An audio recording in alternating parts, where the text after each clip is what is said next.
Bueno, seguimos en De Regreso Octubre, son las 20:06, el programa de radio del Movimiento Evita la Matanza, y ya estamos en comunicación con Juan Courel, que es consultor en comunicación política, periodista, fue secretario de comunicación del gobierno del compañero Daniel Osvaldo Scioli, y también estuvo a cargo de la campaña para gobernador, para presidente. Juan, ¿cómo te va? Santiago te saluda. ¿Qué tal, Santiago? ¿Cómo estás? Bien, muy bien. Bueno, un poco queríamos charlar lo que fue la campaña, o esta nueva modalidad en realidad de campañas, que por ahí no son las campañas que intervienen directamente los partidos, pero cómo intervienen los medios de comunicación, ¿no? Tan violenta, que acompañan, ¿no? a la iniciativa que tenga un partido, y que en Estados Unidos se repitió también. Sí, en todo caso, las novedades es que se explicite esa participación, porque, digamos, históricamente, desde que existen medios de comunicación, han intervenido en los procesos electorales y han tenido líneas editoriales favorables y contrarias a los distintos candidatos, pero bueno, sí, el caso de Trump refleja algo que, bueno, que en la región lo conocemos muy bien, ¿no? Digamos, no alcanza con la agenda que fijan los medios, o sea, la realidad se lleva puesto también cualquier estrategia comunicacional. Claro. Y lo que se vio en Estados Unidos, sin duda alguna, tiene que ver con eso, ¿no? Con un pueblo muy descontento, con amplios sectores de la sociedad que no fueron a votar, que no quisieron respaldar a la política de los últimos años, y bueno, y de ahí el resultado, a pesar de la oposición abierta de gran parte de los medios de comunicación. Claro. Juan, un poco viendo lo que ha sido este año, el blindaje que tiene el oficialismo en toda su línea, ¿no? Y presidencia, gobernación, las intendencias, ¿cómo se encara la campaña que viene de parte de la oposición, concretamente del Frente para la Victoria, que a su vez está sufriendo el hostigamiento y quedar pegado como un gobierno corrupto, ¿no? Ese inconsciente que se va generando. Bueno, en primer lugar, como en toda campaña política, lo que hay que tener muy en claro es cuál es la propuesta que se le va a querer llevar a la gente. En ese aspecto yo creo que radica la principal fortaleza bueno, del Frente para la Victoria, o del nombre que adopte, sí, ahora, claro, digamos, que adopte, tal cual. Del frente electoral que se vaya armando en torno del peronismo de la provincia de Buenos Aires. Digo que es claro porque bueno, una posición opositora desde el primer día, que ha marcado diferencias muy profundas respecto de la devaluación, del aumento de tarifas, y que bueno, que ubica su posicionamiento político en los humildes, en los más afectados por las medidas del gobierno. Ahora bien, ¿cómo se traduce eso políticamente en una alternativa electoral que sea capaz de enfrentar lo que es sin duda un aparato comunicacional muy grande como es el del gobierno? Bueno, eso todavía está por verse, hacen falta liderazgos para eso, y necesitan que estos liderazgos, una vez que emerjan, necesitan poder tener la capacidad de organización para llevar adelante una propuesta electoral competitiva. Juan, ¿qué tal? Buenas noches, Mauro Palazzo te habla, ¿cómo estás? ¿Qué tal, Mauro? Mucho gusto. Bien, la consulta es la siguiente, digo, parte de lo que fue, mañana se va a cumplir un año de la elección en segunda vuelta de Macri, 22 de noviembre. Parte de todo lo que fue la mal llamada campaña del miedo. Digo, ¿cuánto en la comunicación se pudo fallar o no fallar?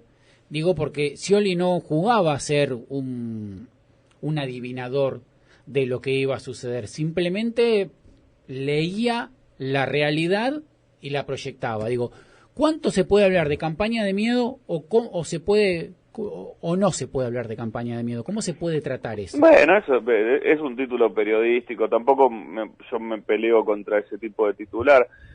Lo que sí era, y así lo habíamos hablado desde el primer día de campaña hacia el balotaje, ese 26 de octubre, después de un resultado que no había sido el esperado para el peronismo, era hacer una fuerte campaña de contraste, ¿no? Llegada a una situación donde, bueno, la gente tenía que simplificar sus opciones entre dos propuestas, tratar de hacerla lo más clara posible. La propuesta que defendía el candidato Daniel Scioli era profundizar un proyecto político, un modelo económico que estaba en el gobierno y que la gente conocía, y bueno, la intención de la campaña esa fue bueno, que Mauricio Macri como candidato explicite sus posturas. Claro. Y bueno,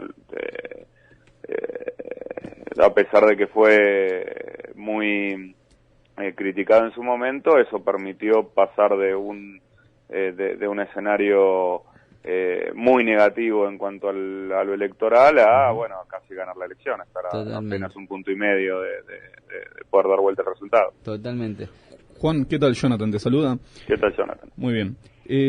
Previendo esto que en el 2014 ya cuando empezaba a moverse la campaña de Daniel Scioli, ¿se pudo ver las derrotas que se fue sufriendo el Frente para la Victoria tanto en el 2009 con Néstor Kirchner, después en el 2013 con Martín Insaurralde, que fueron derrotas fuertes también?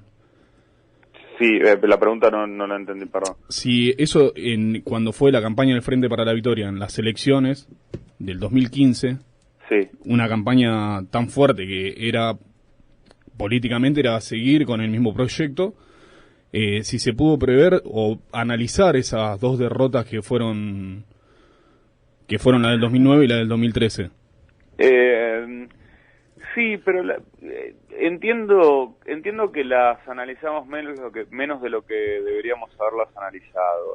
Yo creo que parte del resultado del año pasado, si bien, bueno, en democracia es lógico que haya alternancia y que después de un ciclo político muy largo, como fue el de los últimos 12, 13 años,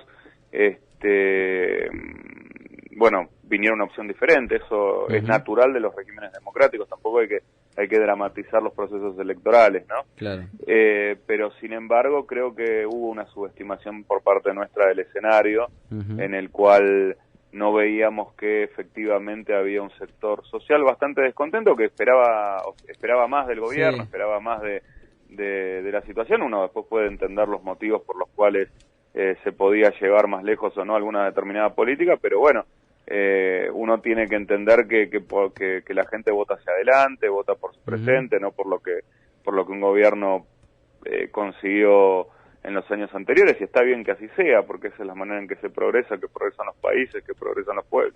Está muy bien. Juan, volviendo a ese último mes del balotaje, que fue una vorágine terrible, tanto me imagino para ustedes como para nosotros en la militancia, hubo, la verdad que una movilización fabulosa del pueblo y de mucho ingenio, ¿no? ¿Queda algo en todo eso? ¿Se aprende algo de todo eso? ¿Cosa que se pueda volver a implementar algo de lo que quedó? Yo creo que eso queda porque eso es genuino, son argentinos y argentinas, claro, militantes políticos comprometidos con visiones muy claras del país, y creo que se volcaron en la campaña del balotaje porque fue en el momento en el cual nosotros, quienes estábamos armando la campaña, y Daniel Scioli en particular, mejor explicitamos cuál era el proyecto político, ¿no? Sí. Digamos, hasta ese momento, de alguna manera, se pecó de conservador en cuanto al electoral, de no querer innovar, de no querer hacer mensajes disruptivos, y no se rompió con la inercia que bueno, que evidentemente no alcanzaba para ganar las elecciones. Y cuando se explicitó de una manera más clara cuál era el proyecto político que se representaba en esta elección, y que era lo que las dos visiones diferentes de país que llevaban adelante los dos candidatos, bueno, la gente se volcó a militarlo. Vuelvo.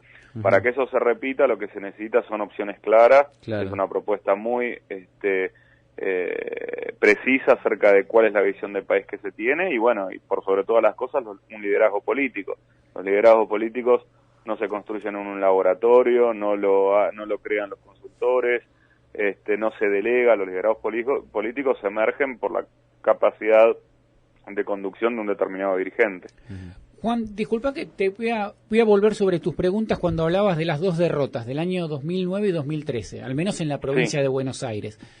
Digo, ¿no hay algo, no en la campaña, digo, más allá de la campaña de Scioli, digo, a nivel dirigencial, fuera de los que no estaban en las listas, y me refiero a Cristina, si hubo algo de no ganar la elección, una premeditación para no ganar la elección, o es una visión muy malintencionada la mía? Sinceramente no lo sé, tío, porque todos escuchamos esos rumores o esas versiones. Yo creo que, digo, ¿qué pasó por la cabeza de la presidenta? La verdad que no lo sé. Me consta que para la última etapa de la campaña hubo un respaldo de su gobierno muy activo a la candidatura de Scioli. Ahora sí creo que muchos militantes o mucha dirigencia política no estaba tan convencida Claro. Tal cual, sí. de la candidatura y no entendía del todo qué era lo que se estaba poniendo en juego en el país. Me parece que eso es claro en actitudes, en los respaldos que se generaron después del 25 de octubre y los que no habían aparecido antes. Ahora, también eso, en honor a la verdad, creo que tiene que ver, en parte, bueno, con cierta conciencia de ver que un resultado negativo era posible, y además porque, vuelvo, fue más claro el discurso político de Scioli en el balotaje, fue más explícito el proyecto que él deseaba llevar adelante. Tal cual. Juan, la última, ya te vamos dejando tranquilo. El rol de las redes sociales, en donde el macrismo se hizo fuerte, con un gran aparato atrás, ¿no? Más los medios de comunicación también por internet. ¿Creés que fue definitorio en esa disputa en las redes sociales? Le sumó, no creo que haya sido lo definitorio tiene que ver con otros aspectos. Hay que reconocer, y esto es importante, ¿no? Hay que reconocer que si bien Argentina había progresado mucho, hace unos años que había dificultades sociales, en parte por la crisis externa, por la baja del precio de las materias primas, pero bueno, eso impactaba en el bolsillo de la gente, claro. La inflación era una preocupación importante, la pobreza había dejado de disminuir, se habían dejado de crear puestos de trabajo, habían factores económicos y sociales muy importantes que hoy vemos, ¿no? Que lo difícil que era solucionar, asumió el nuevo gobierno y lejos estuvo de solucionar estos problemas con los cuales se postuló a elecciones. Claro. Pero bueno, es natural que cuando hay dificultades económicas y sociales y aparece una opción, una alternativa que da un discurso de cambio, la gente se vuelque hacia ahí, sin necesidad de herramientas tecnológicas, de comunicación política demasiado específicas. Ahora, de todas maneras, sí son importantes, es el vehículo a través del cual uno puede llevar la propuesta más cerca de la gente, puede tener un contacto muy directo con el pueblo, y sin dudas va a ser una ventaja importante con la que va a contar el gobierno en las elecciones del año que viene, porque requieren una gran capacidad de organización, porque es un estilo, es una forma de comunicación que requiere el manejo de grandes bases de datos, y en la que el tiempo de implementación permite depurar estas bases de las que damos referencia y generar información muy importante a la hora de tejer estrategias de comunicación. Sí, eso va a ser una ventaja el año que viene. No digo que vaya a ser determinante, pero sin duda que ahí va a haber un déficit de toda la oposición. Lo bueno también, Juan, es fortalecer, ¿no? Algo que vos venías marcando de nutrir la democracia y que otra vez no se vuelva a generar y que se pudieron haber 12 años de elecciones presidenciales ininterrumpidas. Sí, es un crecimiento importante en la democracia. Es un crecimiento y uno entiende y de pronto cuando defiende un determinado proyecto político, determinadas banderas que bueno, a veces no está conforme con el resultado de las urnas, pero también es un acto de madurez para todos los militantes políticos entender que si mantenemos la democracia a veces se va a ganar y a veces se va a perder, eso es así. Juan, muchas gracias por la comunicación. Gracias a ustedes. Ahí pasaba entonces Juan Courel, que es consultor de comunicación política, periodista, fue secretario de comunicación pública en la provincia de Buenos Aires, el que llevó adelante la campaña de Daniel Osvaldo Scioli en la provincia de Buenos Aires en el 2011, también a presidente en el 2015.